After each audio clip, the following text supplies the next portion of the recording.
Indramayu Jaya. Kami laporkan bahwa hari ini Rabu 14 Juli 2021 terjadi titik 65 kebakaran di kawasan Skip, Kelurahan Pasar Lama di belakang Gelora Serama.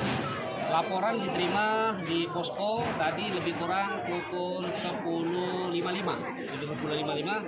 Tim dari Satdamkar langsung berangkat ke titik lokasi dengan kekuatan 3 armada. Kemudian ada 30 orang personil dari semua satuan, gabung TNI, Polri, dan masyarakat, dan pemerintah kelurahan. Kita ketahui bahwa yang menjadi korban objek kebakaran pada hari ini adalah satu bangunan rumah bedengan. Pemilik atas nama Bapak Sugono, pensiunan pegawai negeri sipil. Kemudian untuk penghuni bedengan ada 4 pintu, 3 yang berisi atas nama Harto, Khairul, dan Untuk. Dari kejadian ini dilakukan penanganan hampir lebih kurang 45 menit dan api sudah dapat dikendalikan. Taksiran kerugian mencapai hampir ratusan juta karena di sini ada ini.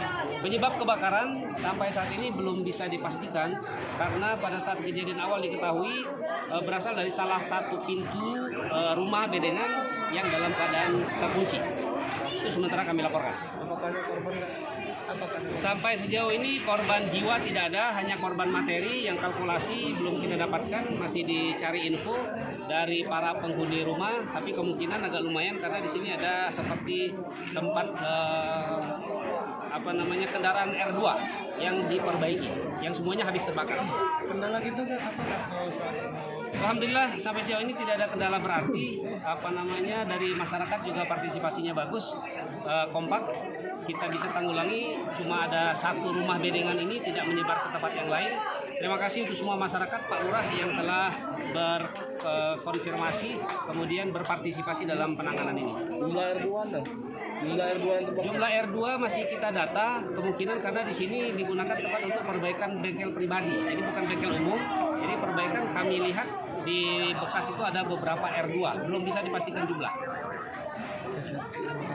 Oke, ya terima kasih.